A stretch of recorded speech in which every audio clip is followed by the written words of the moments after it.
When I wake up in the morning, I don't think, am I motivated to go do what I'm supposed to do? No, I don't think about it for 1 millisecond.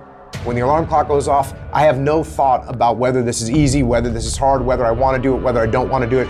None of that matters. It's an emotionless, thoughtless discipline. When the alarm clock goes off, you get up, you get out of bed, and you go do what you're supposed to do. I don't care how it feels. I don't care if it's easy or hard. It doesn't even matter to me. It's just a reaction, it's a discipline, and it's life. And that's the way I choose to live my life. It is not what you perceive about me. It's what I perceive about me. It's not what they say about you that matters. It is what you say about you that threatens your destiny. You will never be defeated by what they say about you. You will be defeated by what you say about you.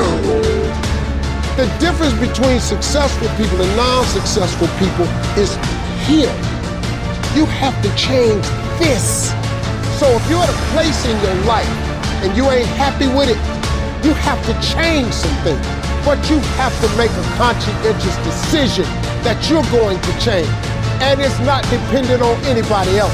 It don't matter what your mama think. It don't matter what your coworkers think. It don't matter what your siblings think. It don't matter what your children think. It don't matter. They have nothing to do with it. This decision is yours and yours alone.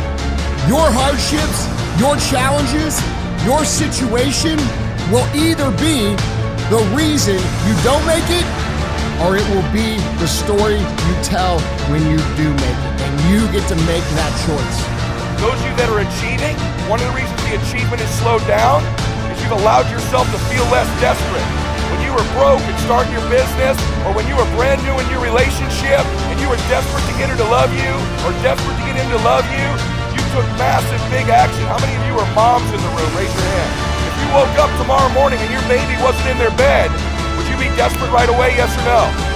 Big time desperation. You wouldn't be thinking about what you need to do. You'd be acting, wouldn't you? You'd immediately make the decision. You'd take massive action. You'd search the house. You'd go into the street because you were desperate. When you remove desperation, all this bullshit creeps into your life where you think you have to have the perfect plan and look the perfect way and have the perfect thoughts and be all zen and perfect. What you need is to be desperate. What you need is to get after it. Your imagination, you the only one can see it. You're the only one can see it. The problem with your imagination, though, is you tell it to the wrong people. How many times have you had this really incredible idea and you took it to your family and your friends? You shared it with them and they shot it down. You know why they shot it down? Because they couldn't see it. See, all this stuff you've been imagining, you ought to start working on it. Your real life is in your imagination. Dust off your imagination and just go for it. You got to try. Quit waking up thinking you ain't got no say-so in your life. You have a choice in this matter. You can't stop what happened to you, but you can doggone sure do something about what happened to you. Life is 10% what happened to you, is 90% what you do about it.